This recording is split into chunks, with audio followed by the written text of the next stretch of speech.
Ella, maagang naulila at nabuhay kasama ng kanyang lola. Sa murang edad ay naging matigas at palaban si Ella sa mga hamon sa buhay. Dahil sa mga naranasan sa buhay ay itinatak ni Ella sa sarili na walang pag-ibig.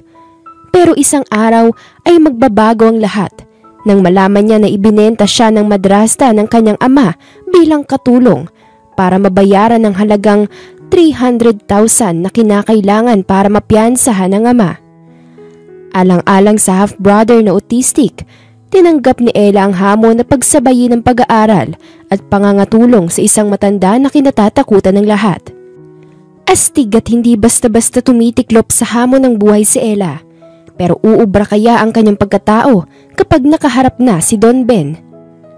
Lalambot kaya ang matigas na puso ni Ella kapag nakilala si Michael na malayong malayo sa pagkatao ng ama? 4:00 ng umaga at marinig ang makalumang tugtugin mula sa maliit na bakery ni Lola Linda. Ganitong oras palaging nagbubukas ang apo nito na si Ella. "Magandang umaga, apo," ani Lola Linda habang naglalakad pababa ng hagdan. Ngumiti si Ella habang itinutulak ang kabilang bahagi ng metal na pinto ng bakery. "Magandang umaga rin po, Lola. Bakit bumangon na po kayo agad?" "Hindi ba't may exam ka ngayon? Kaya bumangon na ako. Ayaw kong mahuhuli ka sa eskwelahan." Wika ng matanda.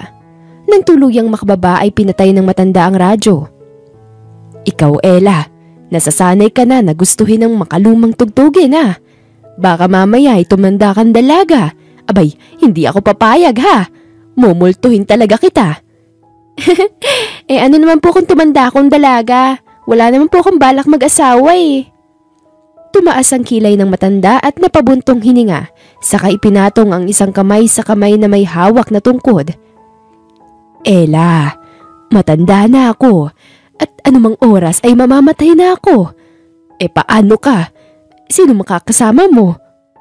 "Lola, kaya ko po mag-isa. Hindi ko po kailangan ng lalaki."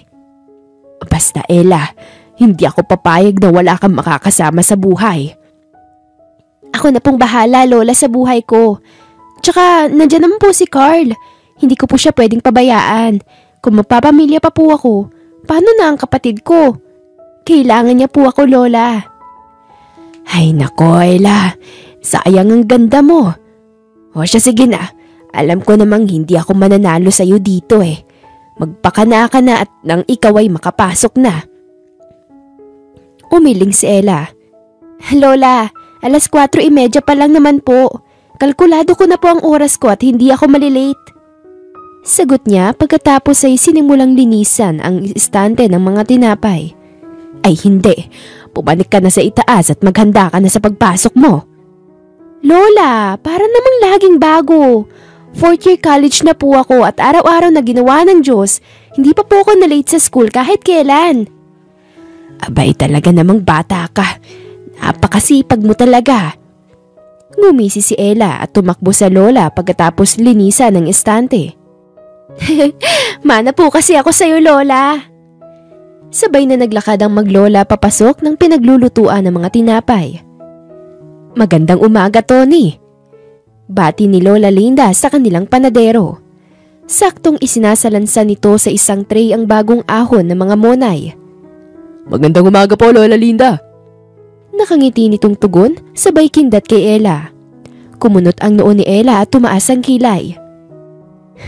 "Ipa-check up mo naman yung mata mo, Tony. Baka mamaya ma-stroke ka na pala nang di mo namamalayan." Natawa si Tony. "Ito, aga-aga, mainit ang ulo. Relax ka lang, mahal ko. Sadyang kumikindat ang mata ko kapag nasisilayan ng ganda mo. Kailan mo ba ako sasagutin?" Kita ang makulit na pagngiti ng matanda habang nagsusuot ng apron. "Ano ka mo, Tony? Kailan kita sasagutin?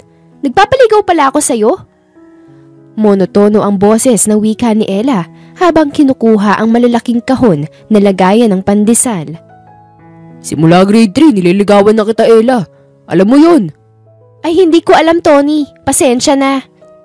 Imbis naman na malungkot ay mas natawa pa itong si Tony. "Lalo ko nai-inlove sa'yo, Ella." "Kung ako sa'yo, Tony, huwag ka na magpaniwala sa salitang love. Hindi yan totoo. Ako nang nagsasabi sa'yo. Ang love, ilusyon lang yan na gawa-gawa ng ating utak para matakpan ng totoo nating nararamdaman. Wika ni Ella at inilagay sa countertop ang dalawang malalaking kahon. At ano naman sa tingin mo totoo kong nararamdaman maliban sa baka talagang totoong mahal kita? Huwag na. Dapat alam mo na yon. Sige na, sabihin mo na. Malay mo. Sige, pinilit mo ko eh.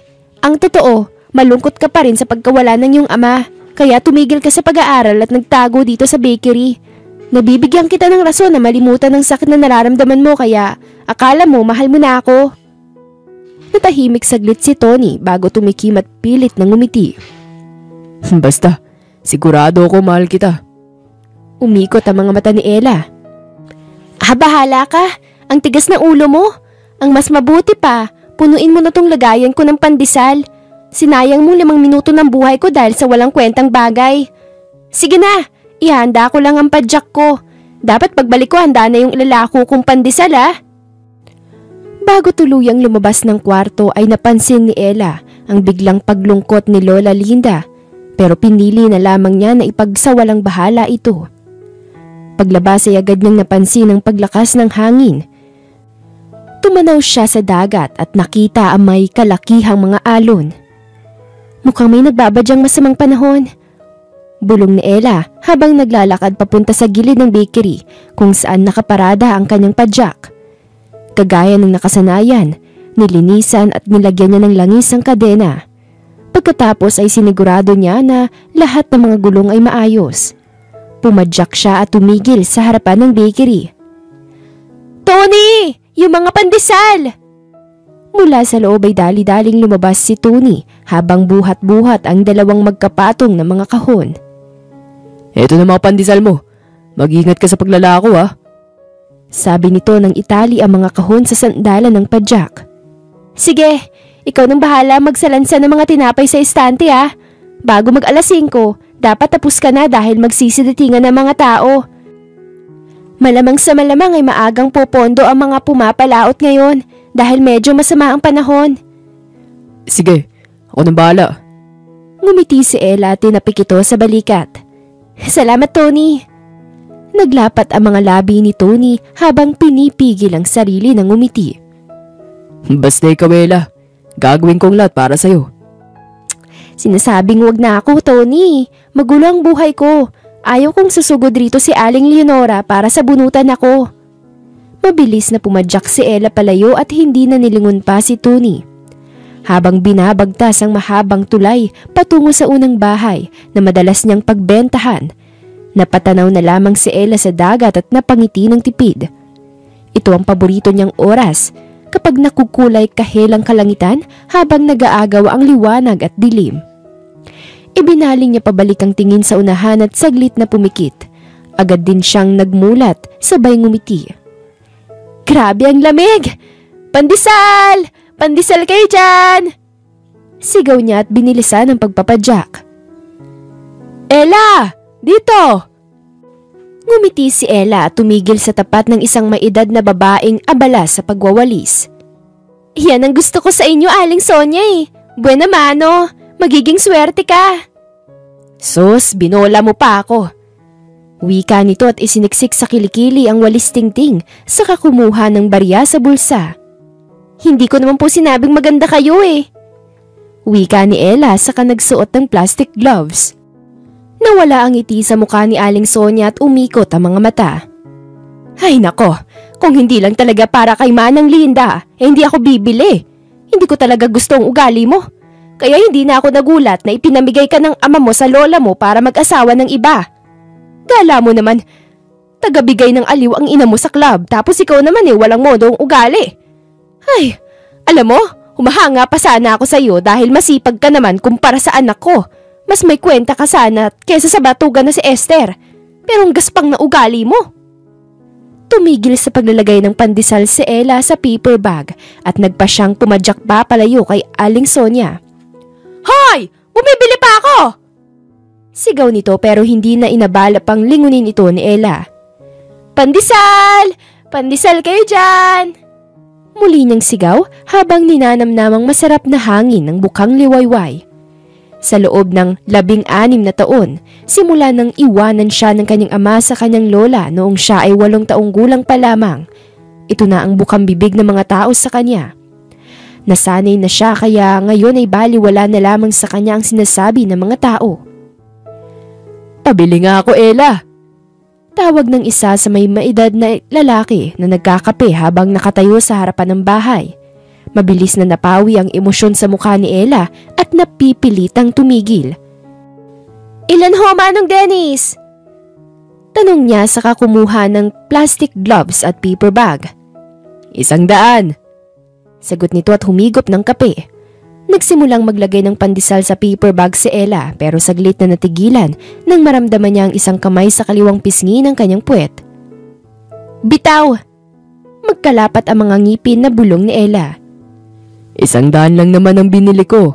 Saka imposible namang hindi mo gusto. Mapang-udyok na bulong nito. Mabilis na tinapos ni Ella ang paglalagay ng mga pandesal sa paper bag at tinanggap ang bayad. "Salamat po sa pagbili." Usal ni Ella at buong lakas na inalis ang kamay nito mula sa pagkakahawak sa kanyang puwet. Sumakay siya sa padyak at balak na isang tabi na lamang ang lahat kaysa gumawa siya ng gulo.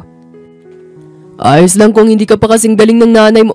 Natigilan sa pagsasalita si Manong Dennis nang walang sabi-sabing sinipa ni Ella ang tasa ng kape na iniinuman nito. "Mukha mo po sanang patamaan ko, pero pangit ka na po. Baka lalo pang pumangit. Bukod doon, mataas ang respeto ko sa asawa mo na si Aling Rosa.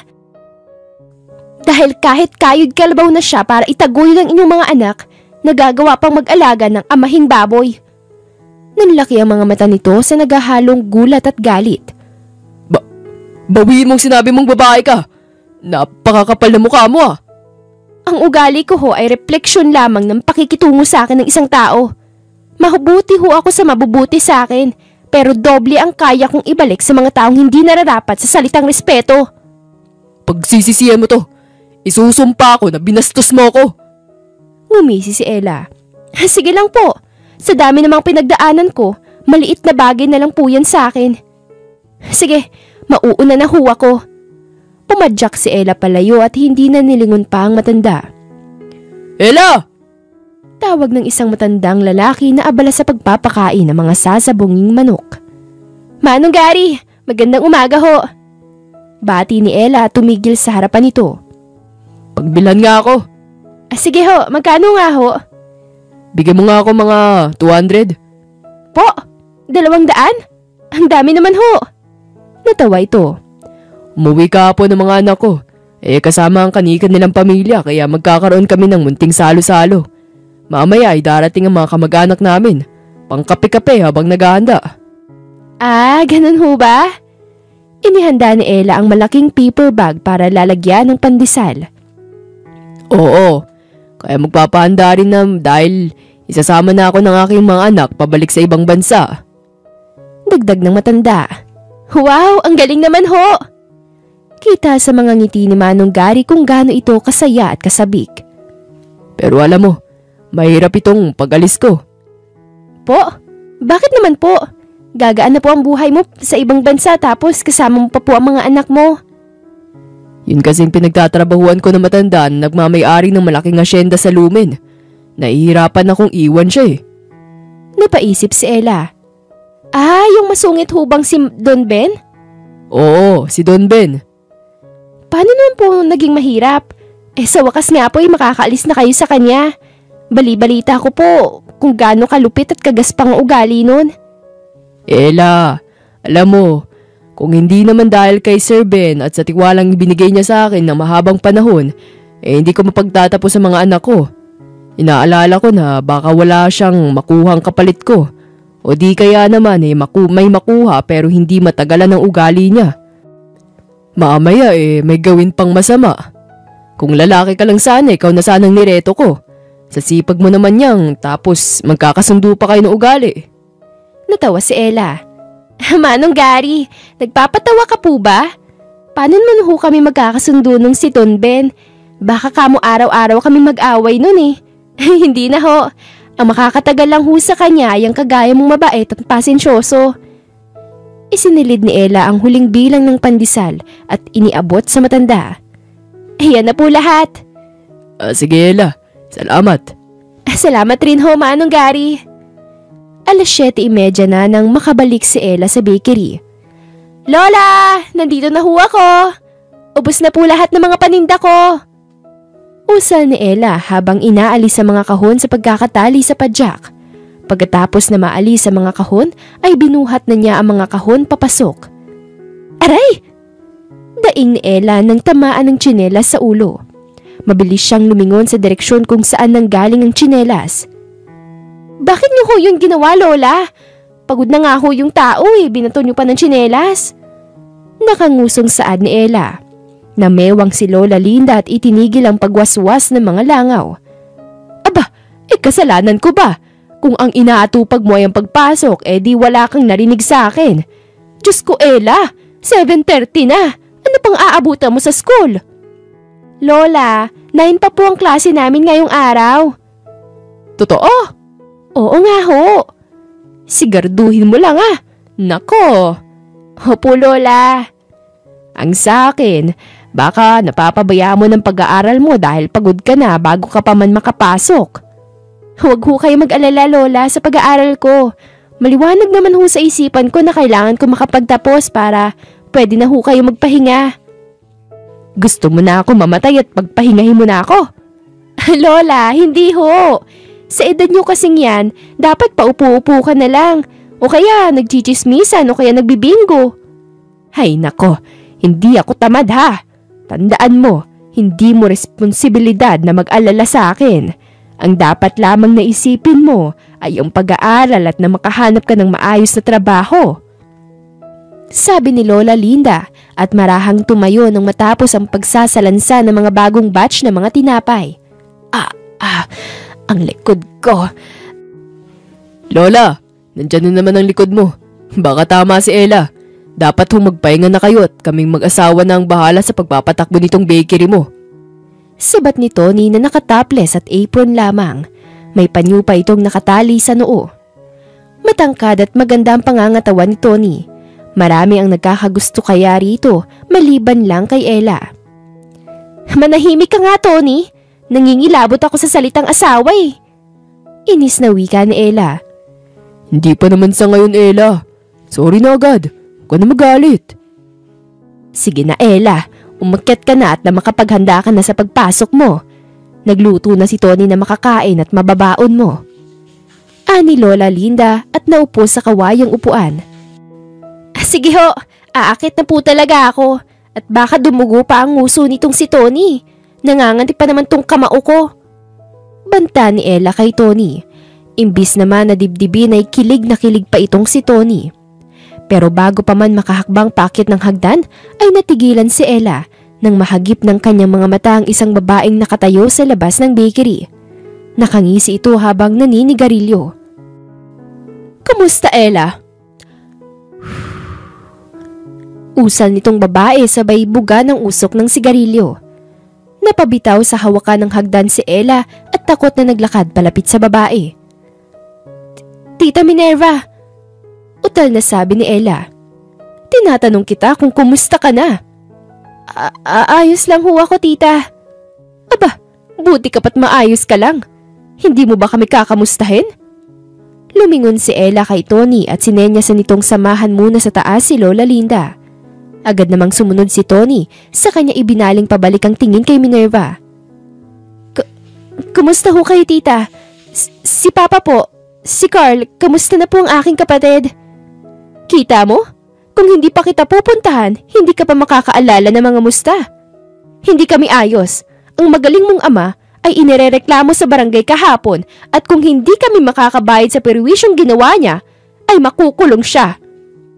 Po? Ano pong ginawa ni Papa? Nanduntok lang naman ng kainuman at halos mapatay na. Alam mo kung bakit? Dahil na naman sa magaling mong ina. Sinabi raw ng kainuman na magaling daw sa kama ang dakila mong ina. Ayun, nagalit na si Carlo. Naglapat ang mga ngipin ni Ella at pilit na kinalma ang sarili dahil alam na niya kung bakit ito nagpunta. Magkano po ang kailangan? 300,000. Nanlaki ang mga mata ni Ella. 300,000? Teka, sobrang laki naman po ata noon. Kulang pa nga yun dahil bukod sa sagot namin ng pang-ospital, sasagutin pa namin ng pang-araw-araw na pamumuhay ng pamilya mong naperwisyo hanggat hindi pa gumagaling. Idagdag mo pa ang nasira sa bar kung saan nagkagulo. Diyos ko tita, hindi ko po alam kung saan nakukuha ng ganun kalaking pera. Aba, edi magtrabaho ka. Itigil mong pag-aaral mo dahil wala namang kwenta yan. Dahil sigurado akong mauuwi ka lang kagaya ng ina mo. Napakuyom ang mga kamao ni Ella at huminga ng malalim. Hayaan na lang po natin na makulong si Papa. Nanlaki ang mga mata ni Minerva at mabilis siyang pinaliparan ng sampal sa pisngi. Hoy! Nag-iisip ka ba? Sa oras na makuling ang papa mo, paano ng kapatid mo ha? Baka nalilimutan mo na kailangan ng kapatid mo ang mga gamot dahil sa kalagayan niya. Hindi naman nagpatinag si Ella sa pagsampal nito. Pasensya na ho, kung papipiliin ako sa pag-aaral at sa pagtatrabaho, mas pipiliin ko po na makapagtapos ng pag-aaral ko. Naniniwala po ako na hindi ko responsibilidad na pagbayaran ng nagawa niyong kasalanan. Abat sumasagot ka na ha? Hindi po ako sumasagot. Nagsasabi lang po ako ng katotohanan. Pinili po ni Papa na manakit, gayong wala naman na sila ni Mama. Dapat hindi na lang niya pinansin. At yung kay Carl, kung hindi lang ho kayo nagbibisyo ni Papa, habang nagbubuntis ay hindi po sana nagkaroon ng kapansanan ng kapatid ko. Muli siyang sinampal ni Minerva at gigil siyang dinuro. Wala kang alam kahit katiting sa buhay namin, kaya itahimik mo yung bibig mo. Sumunod ka na lamang, naiintindihan mo? Kasalanan to lahat ng ina mo! Nanatili pa rin kalmado si Ella. Wala hong kasalanan si Mama. Matagal nang walang kinalaman si Mama sa buhay-buhay natin. Ngumisi ito at galit na itinapon ang sigarilyo. Sinasabi ko na nga ba't hindi magiging madali ang ating pag-uusap? Mabuti na lang at masigurado ako. Ano pong ibig mong sabihin? Tanong ni Ella. Namewang ito at tumingin sa kanya sa kahumalakak. Pasensya na Ella, pero wala ka nga palang ibang mapagpipilian kundi magtrabaho. Naibenta na kita kay Don Ben bilang katulong. Nalaglag ang panga ni Ella sa gulat. Ano pong? Huwag ka na maraming tanong. Binenta na kita at nasa akin ang pera na gusto ko. Kung di ka tutupad sa kasunduan na manilbihan sa matandang Ben na yun, ang buhay mo, ng matandang Linda, ng ama mo at ni Carl ay malalagay sa alanganin. Yun lang ang sasabihin ko. Ipagbalot mo na nga ako ng mga tinapay para madala ko sa pag-uwi. Pasalubong kay Carl. Nanlaki ang mga butas ng ilong ni Ella sa galit. Hindi ko akalaing may isasama pa po pala kayo, Tita Minerva. Mula pagkabata ako ay pinagtiisan ko kayo para kay Carl at kay Papa. Pero hindi ko matatanggap to. Kung ako sa'yo, mag-impake na ako at hindi na ako magsasayang pa ng laway. Nauubos na ang oras mo, Ella. Pero congrats ha, nabawasan mo ang pagiging utu-utu mo. Sige na, mauna na ako at galingan mo na lang. Maliit lang nakabayaran ito sa panggugulo niyong mag-ina sa buhay ko. Tumalikod si Minerva at nagsimulang maglakad palayo. Kumuyom ang dalawang mga kamay ni Ella at huminga ng malalim. Kung may nanira man dito, hindi si Mama yun kundi ikaw. Natigilan sa paglalakad si Minerva at mabilis na lumingon kay Ella. Ako? Hindi pa ako tapos magsalita. Bago umalis si Mama sa bahay na pinundar nila ni Papa, binili niyang wag na wag kang babastusin dahil ina ka ni Carl. Pero para sa akin, hindi ka po nararapat sa kahit na anong respeto. Huwag mo po sanang kalimutan na ikaw ang nanira ng pamilya namin at hindi si Mama.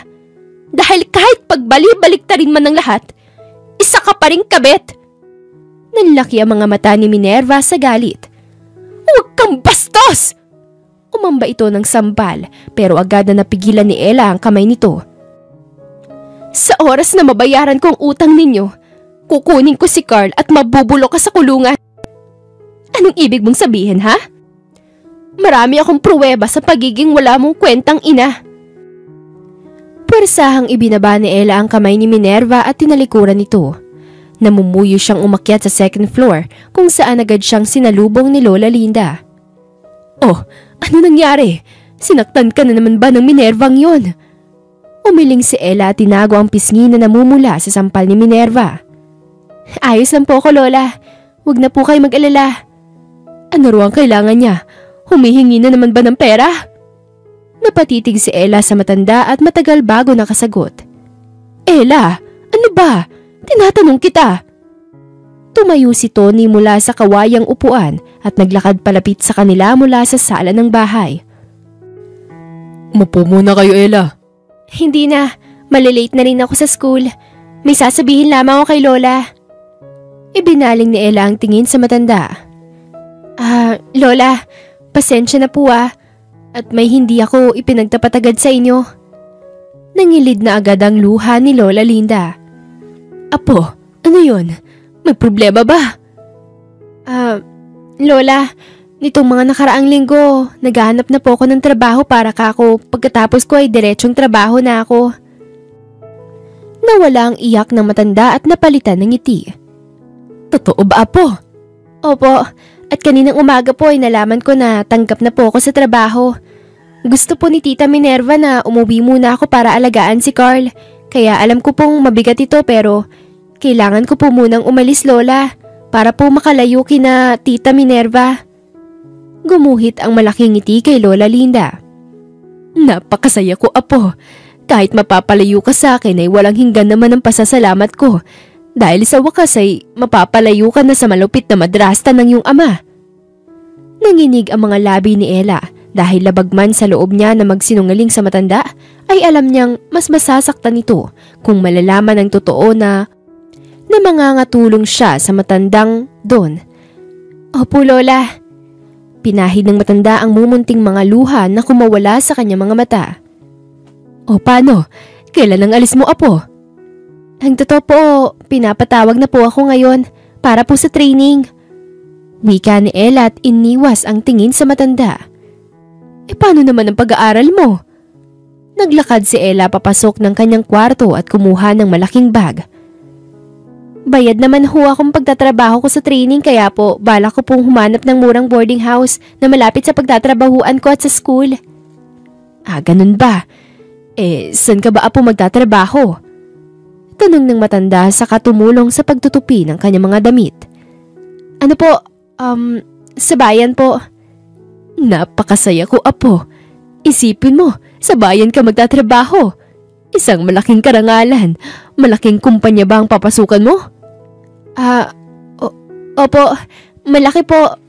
Pero, Lola, pwede ho bang sa atin lang po muna ito?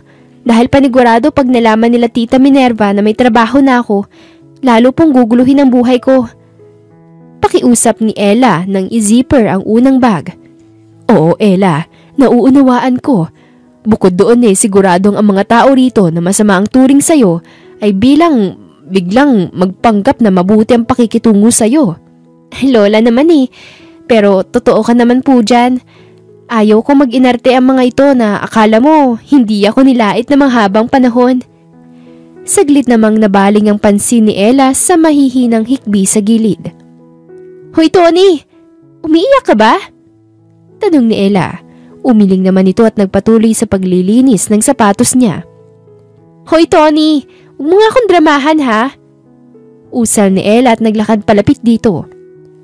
Hindi ako umiiyak. Masaya lang ako, no?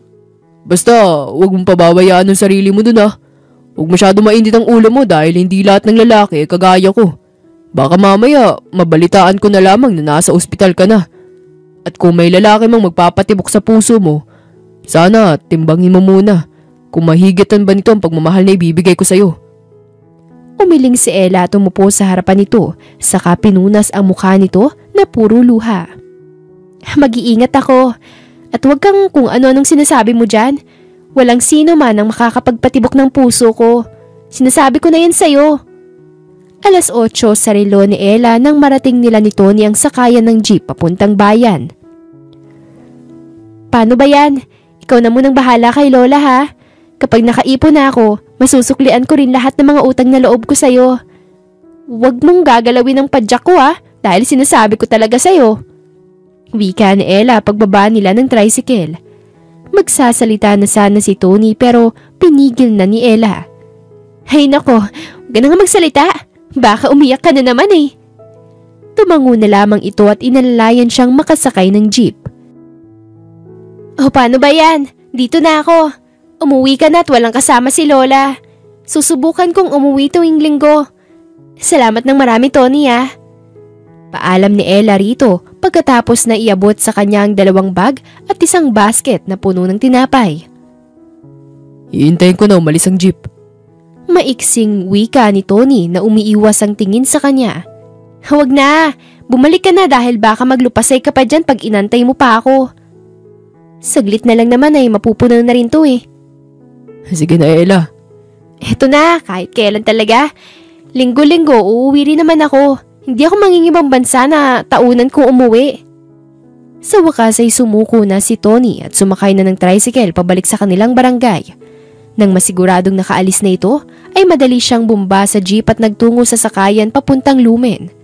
Mabuti na lamang at napuno agad ang jeep papunta roon, kaya bago mag-alas 9 ay nakarating na siya sa tapat ng gate ng mukhang haunted house na mansyon ni Don Ben. "Tao po! Tao po!" Sigaw ni Ella sa labas pero walang sumasagot. Makailang tawag pa siya bago umalingaw-ngaw ang isang malakas na megaphone mula sa mansyon. "Umalis ka na!" sabi ng isang matandang lalaki sa loob. Napanganga si Ella kasabay ng pagtaas ng 2 niyang kilay. "Aba, mukhang mapapalaban talaga ako dito sa matandang to ha." Bulong niya sa sarili. Inihagis ni Ella isa-isa ang mga dalang bag at nagsimulang umakyat sa gate. "Pwisit, late na ako sa exam ko. Baka mamaya ibagsak na ako ni Mrs. Castro."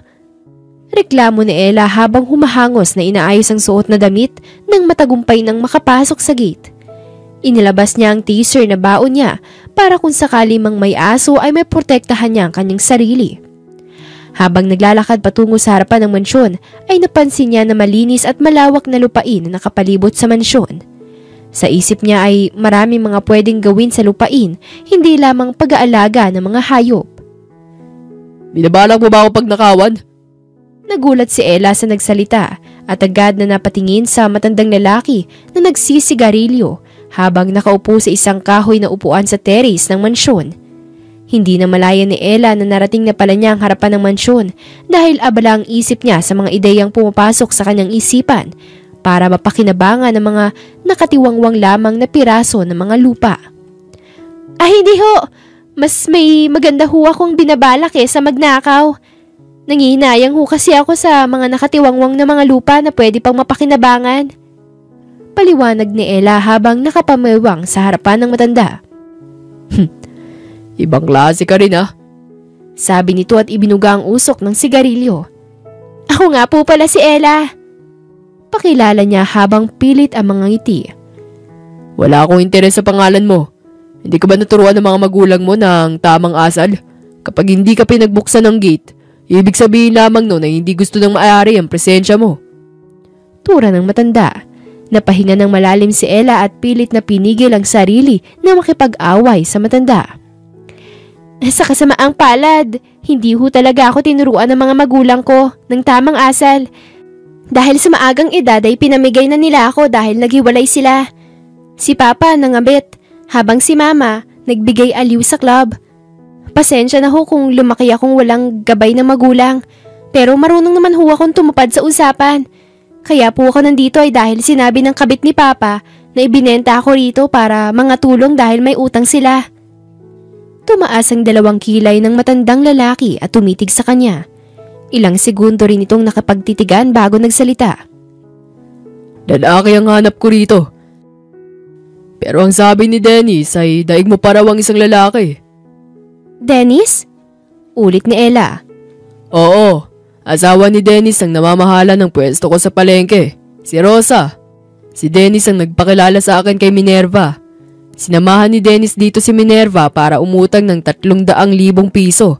At bilang kabayaran ay ipapadala niya ang kanyang panganay na babae para mga tulong. Duda ko pero kinumbinsi ako ni Dennis na maaasahan ka raw dahil masipag at matalino ka. Bukod doon ay daig mo pa ang lalaki kung kumilos. Mukhang totoo naman palang sinabi ni Dennis. Wala pa ako nakikilalang babae na umakyat ng gate para lang tumupad sa usapan. Pinahanga mo ako, bata." Napaismid si Ella na mapagtanto na talagang ginawa lahat ni Manong Dennis para makabawi sa kanya. Ganun po ba? Pero bukod sa utang, alam ko naman wala kayong ibang pagpipilian kundi tanggapin ako dahil sa mahina na kayo at walang ibang makakatagal sa ugali mo. Ngumisi ang matanda at inapakan ng dalang sigarilyo. Kung ganon, may 5 lamang akong patakaran sa bahay. Una, huwag mo akong papakalman. Magtrabaho ka lang na magtrabaho. Pangalawa, lahat lamang nakalista na pagkain sa kusina ang lulutuin mo. Yun lang mga pagkain na kinakain ko. Pangatlo, araw-araw mong pakakainin at paliliguan ng mga alaga kong hayop, lalo na mga aso. Pangapat, ayaw kong tataas ang damo sa paligid, lalo na ang imuwer. Panglima at huli sa lahat, wala kang papakalman na gamit ko rito o sisingilin ko kahit ang buhay mo. Huwag ka mag-alala, meron kang maayos na tulugan at pagkain dito. Hindi mo hahangarin na magnakaw.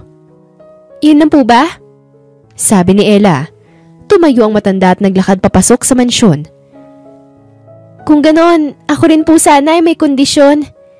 Natawa ang matanda at tumigil sa paglalakad. At ano naman ang kondisyon mo?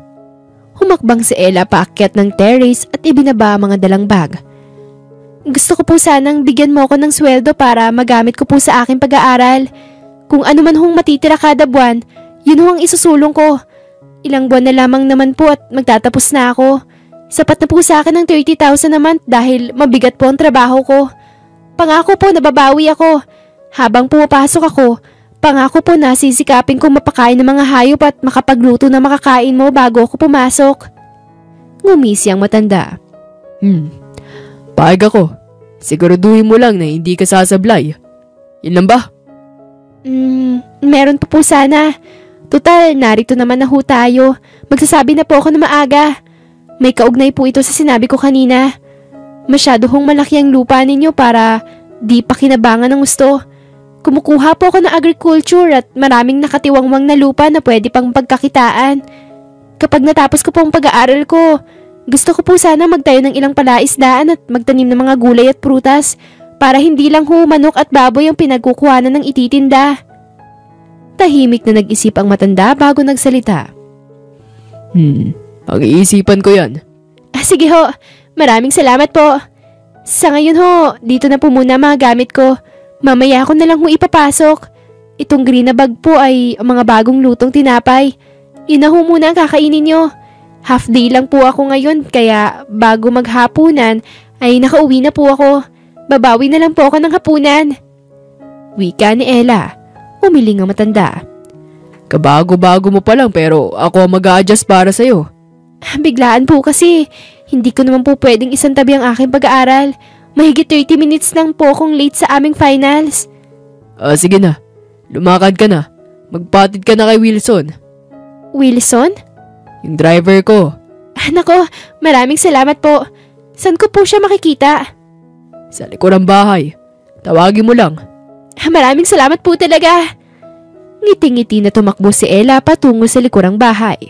Pagkarating sa likuran ng mansyon ay nagulat si Ella na mas malawak pa ang kalupaan na matatanaw. Wilson? Tawag ni Ella habang nagmamasid sa malayo. Wilson! Nangunot ang noo ni Ella na makarinig ng kalaskas ng kadena. Sinilip niya kung saan nanggagaling at gano'n na lamang ang gulat niya nang 4 na malalaking aso ang nagsitakbo palapit sa kanya.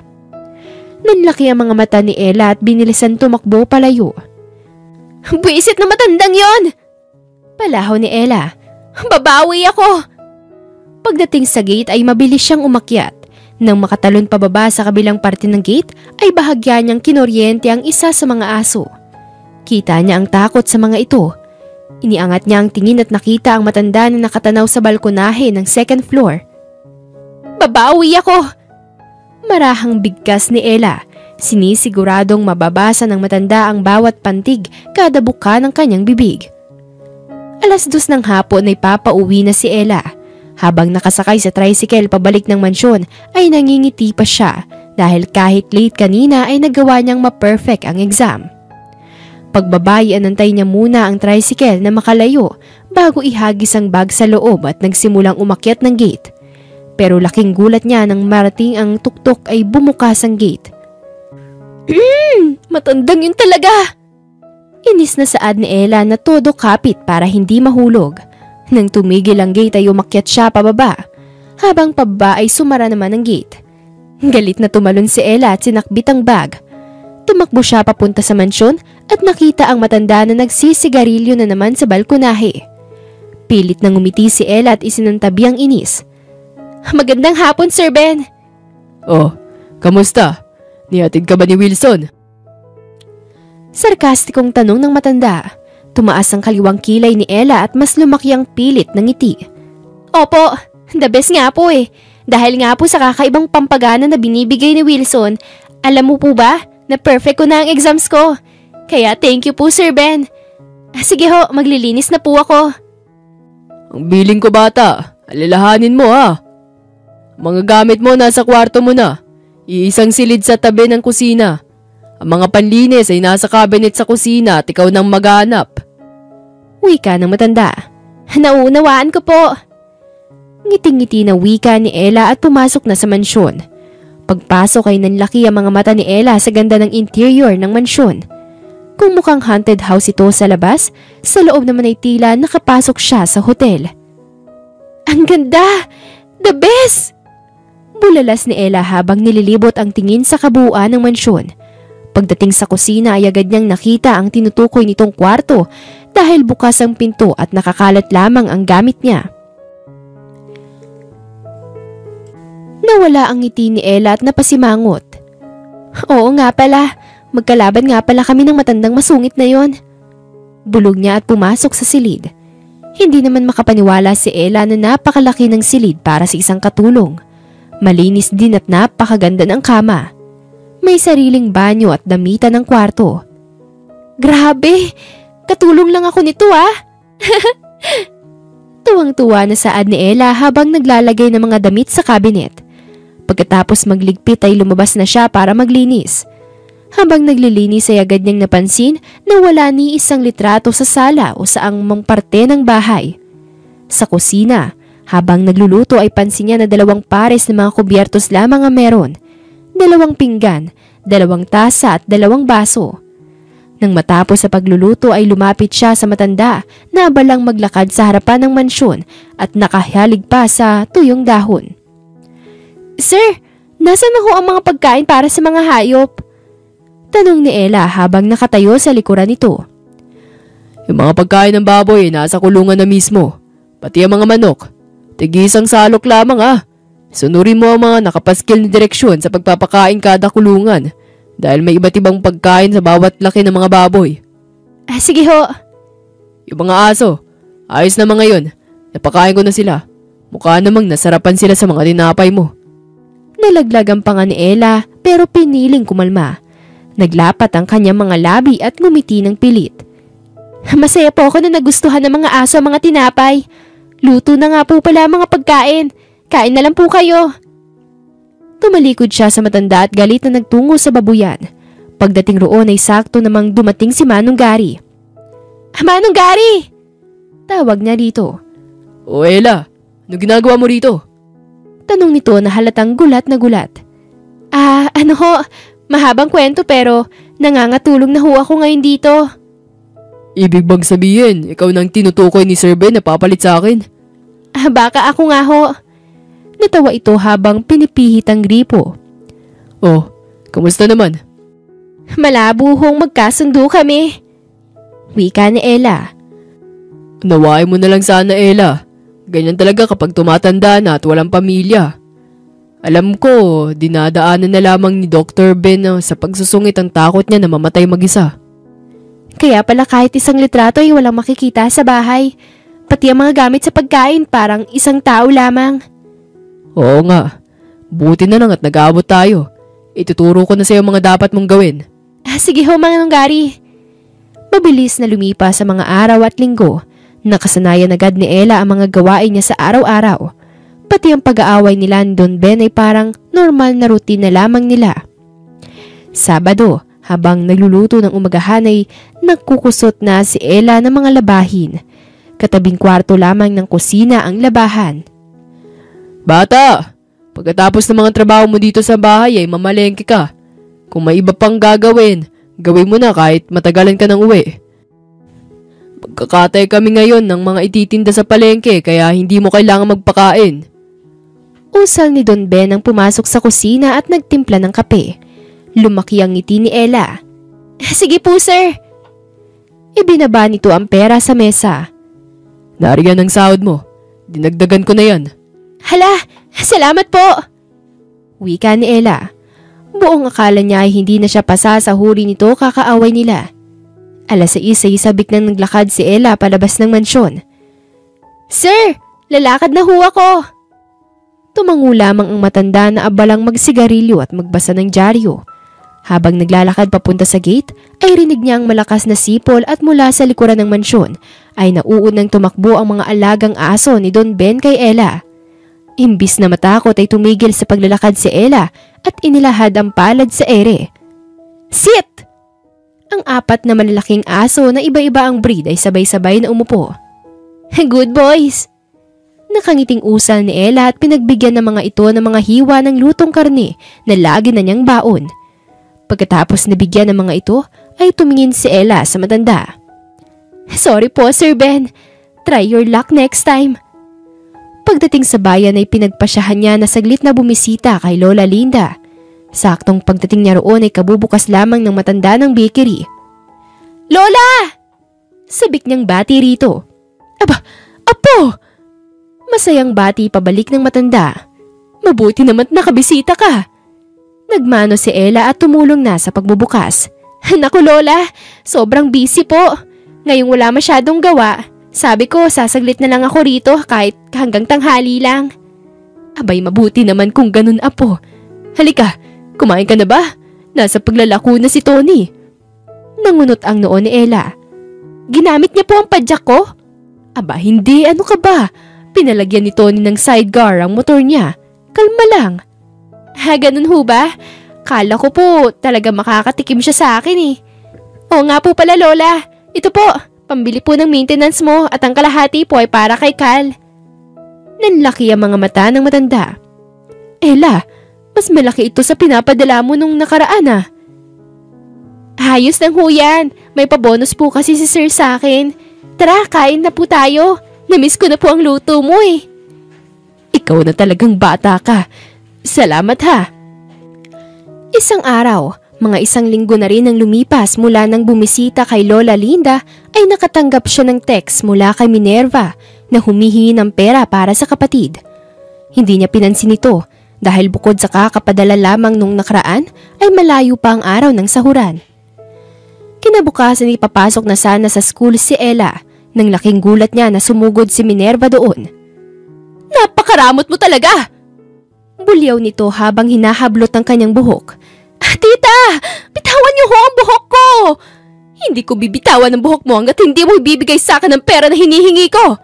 Tita! Wala naman po akong pera. Baka nalilimutan mo po na nandito ako para bayaran ng mga utang niyo ni Papa. Manahimik ka! Alam kong lihim kang nagpapadala kay Cal. Sinabi sa akin ng kapitbahay natin dahil sa kanya bumibili si Cal. Hindi ko naman binibigyan ng pera ang kapatid mo. Bulyaw ni Minerva at pinagsasasampal siya. Hindi niya inaasahan ni Ella nang sumugod ang mga aso ni Don Bel sa kanila. Nagmamadaling tumakbo si Minerva sa takot. Hirap na tumayo si Ella habang pinapagpaga ng sarili. Pagtayo ay lumingon siya sa mansyon at nakita ang matanda na nakatanaw. Tumango siya at nagpatuloy sa pagpasok.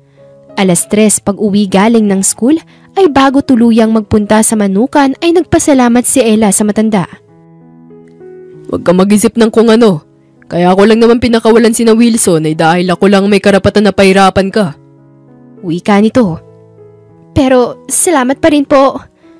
Tumayo ito at tinapon ng sigarilyo. Ang luto mo, bawasan mo ng paminta. Akala mo ata talaga hindi ko napapansin ang tahimik mong pagganti. Ngumisi si Ella. Babawasan ko po ng paminta kung ititigil mo rin po paunti-unti ang paninigarilyo.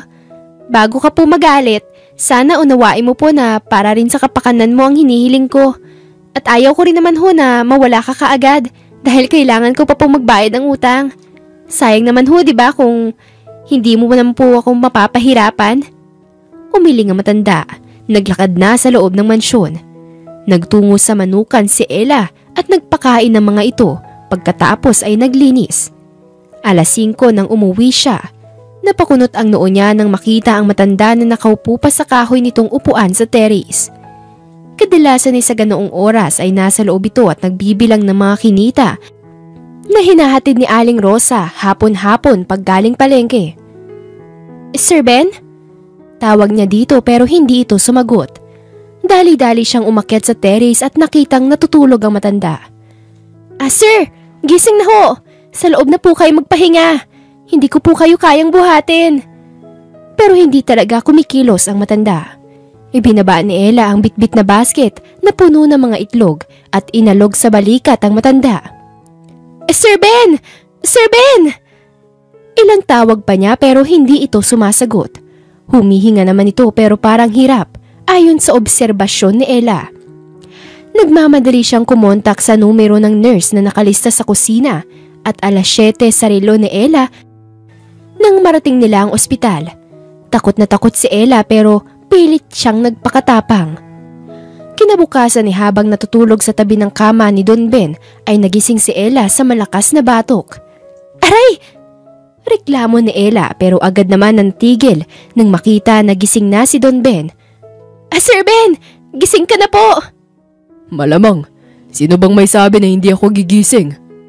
Huminga ng malalim si Ella. Sir, nangako ho ako na hindi na ulit kita aawayin. Pero parang mahirap pala. Simpleng thank you na lang ho. Okay na ako dahil ako naman ang dahilan kung bakit buhay ka pa po eh. Bakit? Ikaw bang kumabot sa akin? Laglagang pa nga ni Ella sa sagot ng matanda. Wow! Sige, edi welcome. Pinapainit mong ulo ko. Ilipat mo ako sa private room. Hindi ako natutuwa na sa ward lamang ako. Para sa anong marami kong pera. Bilisan mo, Ella. Hindi po tayo aalis dito hanggat hindi ka nagpapasalamat sa akin. May inaba talagang utak mo. Kung dito ako mananatili, maapektuhan ang pagpasok mo. Natigilan si Ella at napatingin sa matanda. Napangiti siya nang wala sa oras. Tama po bang pagkakarinig ko? Inaalala mo ko? Biglang nahawi ang kurtina sa tabi nila at tumambad ang isang matandang babae na nakangiti.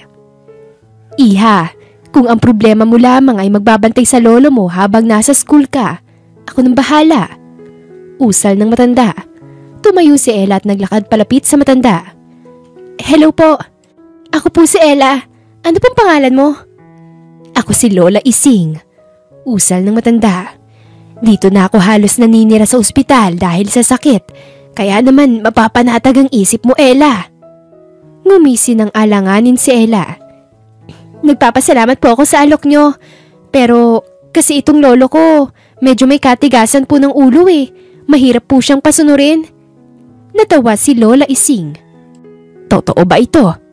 Tanong ng matanda at tumingin kay Don Ben. Sa kauna-unahang pagkakataon ay hindi agad nakasagot si Don Ben at nahihiyang tumanggi. Gumuhit ang pilyong ngiti sa labi ni Ella. Pasensya na ho, binibiro ko lang ho si Lolo. Mabait po pala siya kapag tulog. Nagkatawanan silang tatlo dahil sa panlilisik ng mga mata ni Don Ben kay Ella.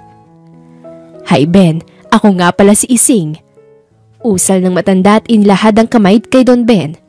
Hiyang-hiya namang tinanggap ni Don Ben ang kamay ni Lola Ising at nakipagkamay rito. Samantalang isang lalaki ang biglang pumasok na may bitbit na mga plastik. Oh, tamang-tama, Ella, ang apo ko, si Michael. Masayang tura ni Lola Ising.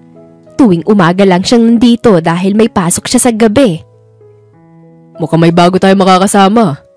Tura ni Michael na masayang ibinaba ang bitbit na mga plastic bag at nakipagkamay kay Ella. Kagaya ni Don Ben ay nilamon din ng hiya at kaba si Ella na malamig na ang palad habang nakikipagkamay kay Michael. Psh! Kung makaasar! Bulong pa ni Don Ben. Sumimangot si Ella at tumingin kay Don Ben. Lolo, behave tayo ah.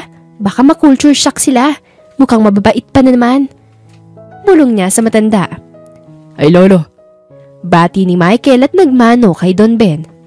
Hindi kita apo. Usal ng matanda. Lolo, Huwag po tayo magsalita ng tapos. Hindi po natin hawak ang kapalaran.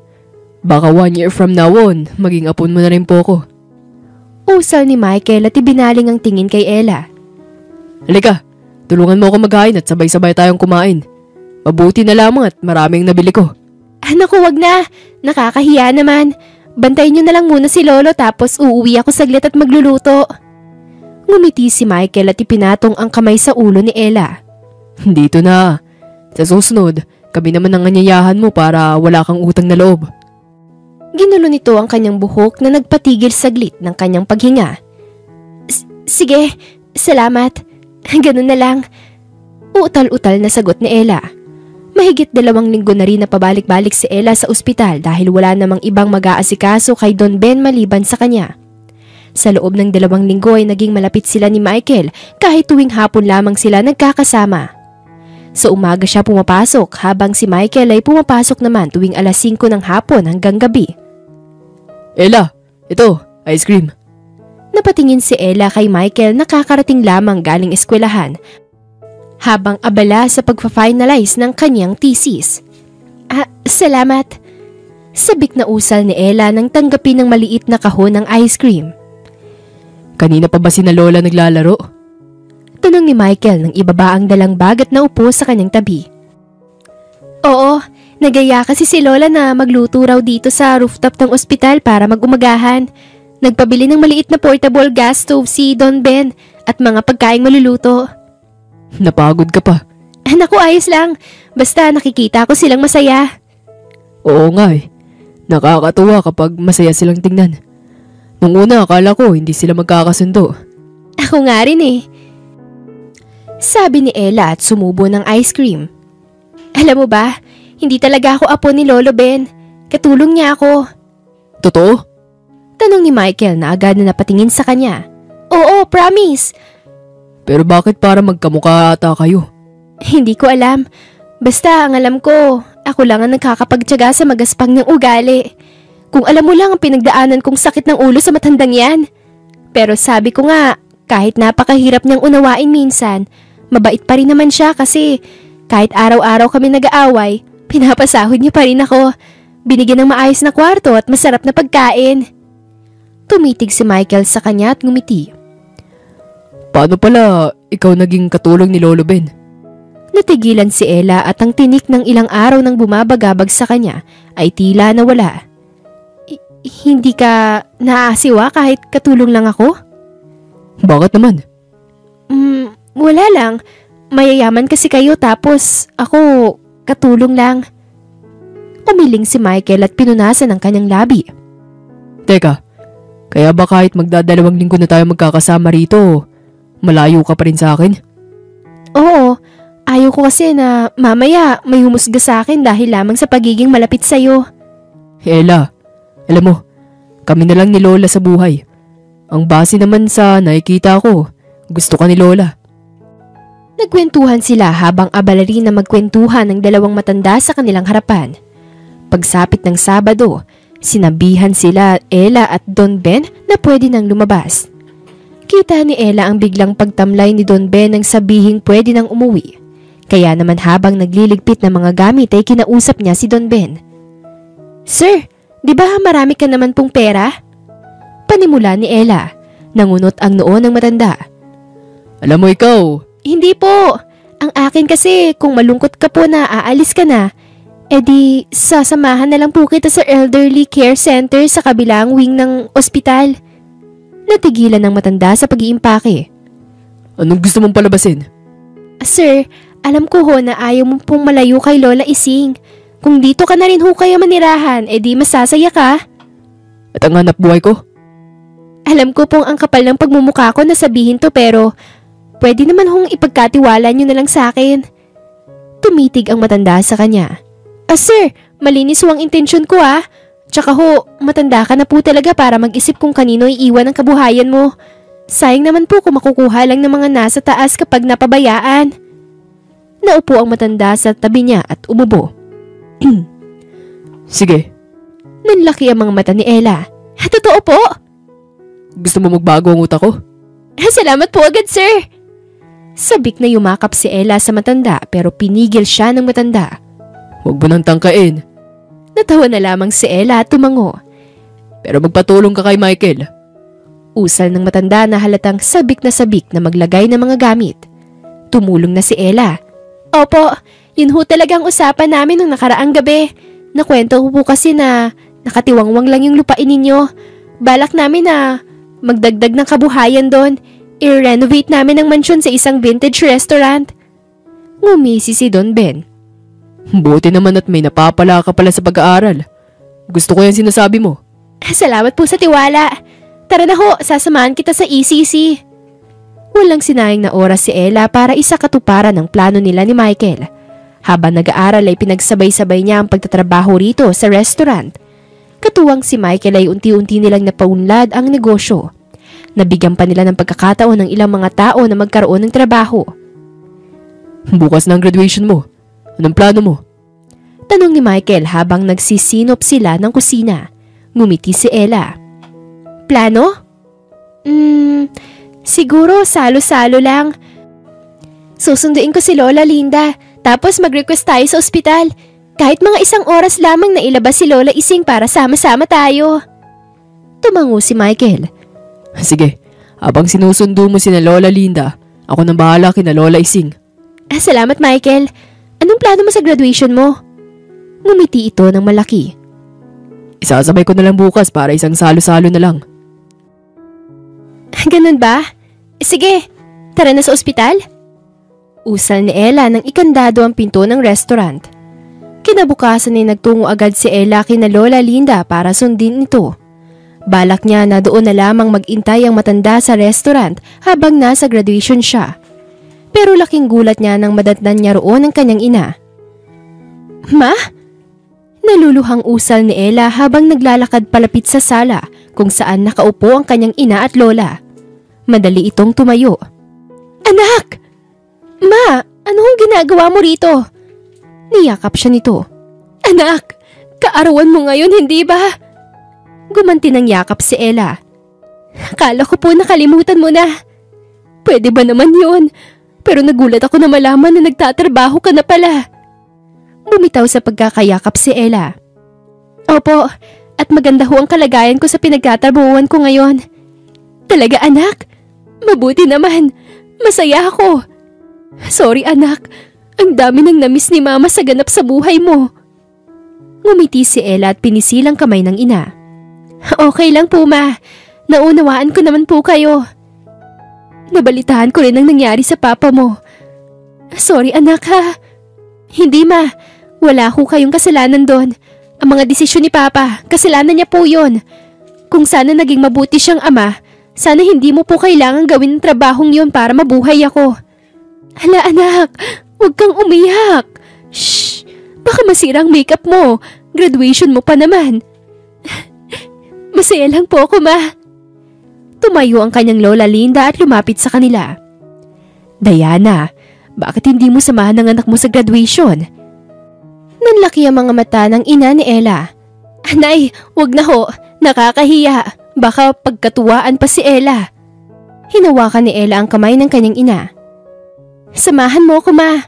Tsaka itigil mo ng pagtatrabaho sa club dahil alam kong mamahalin ng mga tao ang madalas mong niluluto sa akin nung bata pa ako.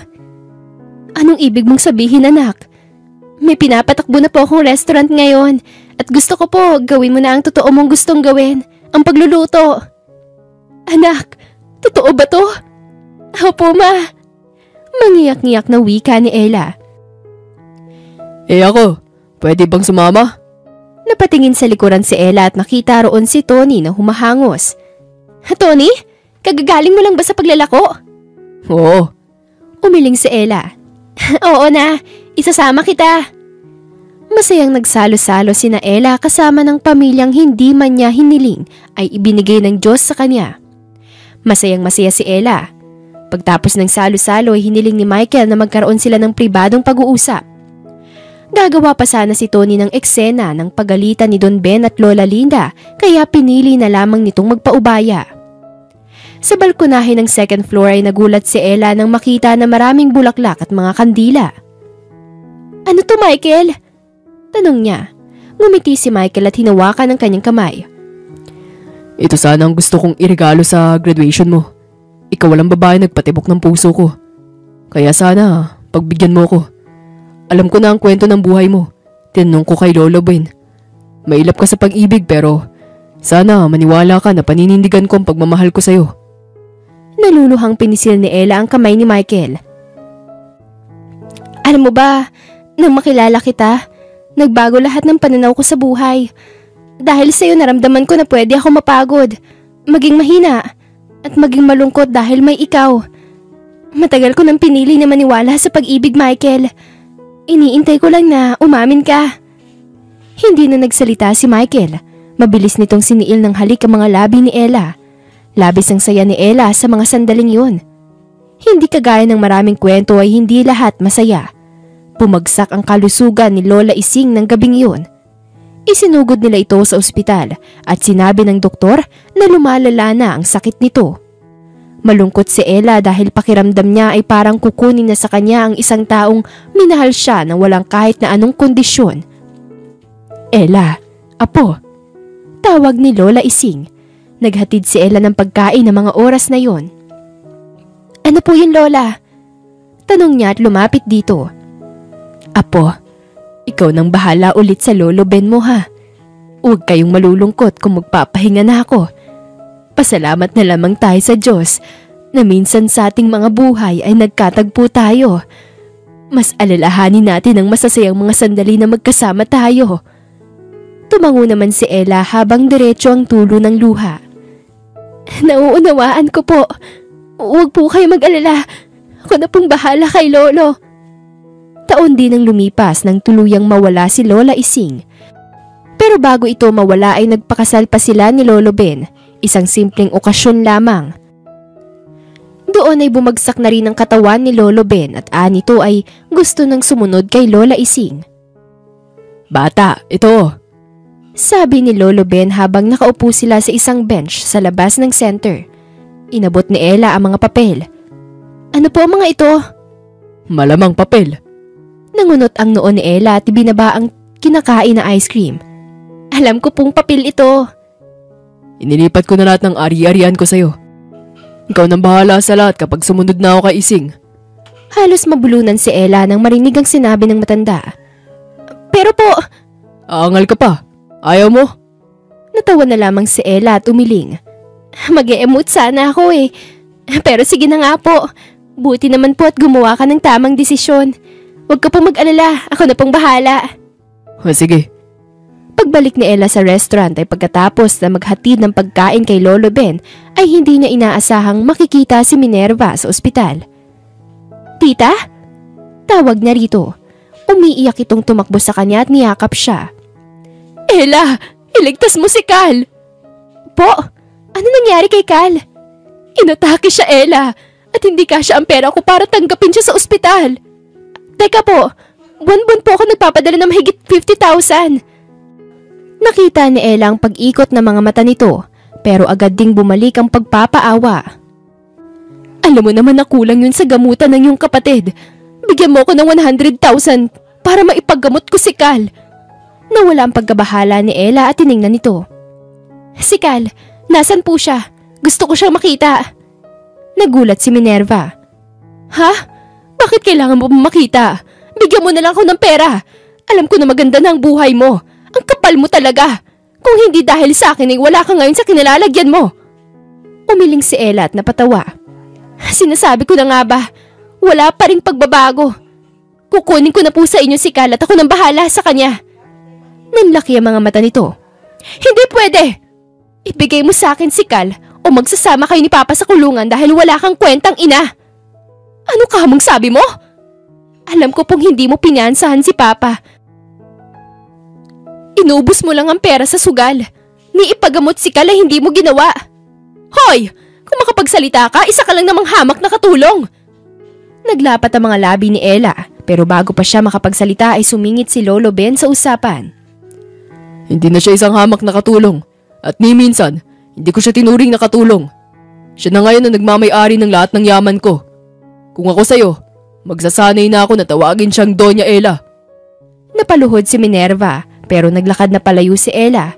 Agad siyang nagtungo sa lugar kung saan nakatira si Cal at kinuha ang kapatid.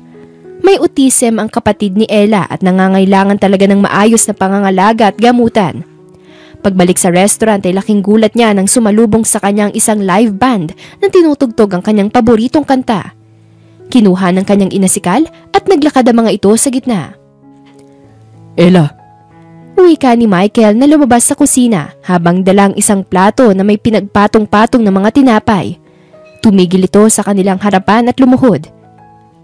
Alam ko na, ilang taon pa lang tayo magkakasama. Pero sigurado na ako. Sigurado ako na ikaw na yung gusto ko makasama habang buhay. Sana tanggapin mo ako bilang asawa mo. Naluluhang lumuhod si Ella sa harapan ni Michael at hinalikan nito. Hindi ko makita ang bukas na hindi ka kasama, Michael. Kaya oo, tinatanggap ko. Walang pagsidla ng kasiyahan ni Ella nang magyakap sila ni Michael. Ang kanyang ina, kapatid at si Lola Linda ay lahat ay sobrang saya. Maliban syempre kay Tony na panayang iyak. 3 buwan lamang ang lumipas at nagpasya na silang magpakasal dahil humihina na ang katawan ni Lolo Ben. Sa maingat na pangangalaga ni Ella ay tumagal pa si Lolo Ben hanggang sa maisilang niya ang panganay nila ni Michael. Lolo, si Ben po, anak ko. Pakilala ni Ella habang nakaupo sa tabi ni Lolo Ben. Ibang klase ka talaga, bata. Nilaban mo ko ng mahabang panahon kahit ilang beses ko nang sinabi na gusto ko nang makasama si Ising. Lumuluhang sumagot si Ella. Hello, pasensya na ho ah. Hindi ko pa po kasi kayang mawala kayo eh. Sa'yo ko po naramdaman ng pakiramdam na magkaroon ng ama. Sabi ko nung una, kahit hanggang maikasal lang kami. Pero nung makita kong kaya pa, sabi ko baka kaya pa hanggang sa magkaanak ako. Bata, huwag kang umiyak. Malaki rin ang pasasalamat ko na nakilala kita. Binago mong buhay ko. Sabi ng matanda at inalis ang oxygen sa bibig. Proud ako sa'yo, Ella. Pero magpapahinga na si Lolo. Hinawakan ni Ella ang kamay ng matanda habang tuloy-tuloy ang daloy ng luha. Hanggang sa muli, Lolo. Salamat po ng marami. Maraming salamat po sa inyong pakikinig at pagsubaybay sa Siren Radio. Dito na po nagtatapos ang kwento natin sa araw na ito. Muli, ako po si Miss Demi. Hanggang sa muli. Maraming salamat!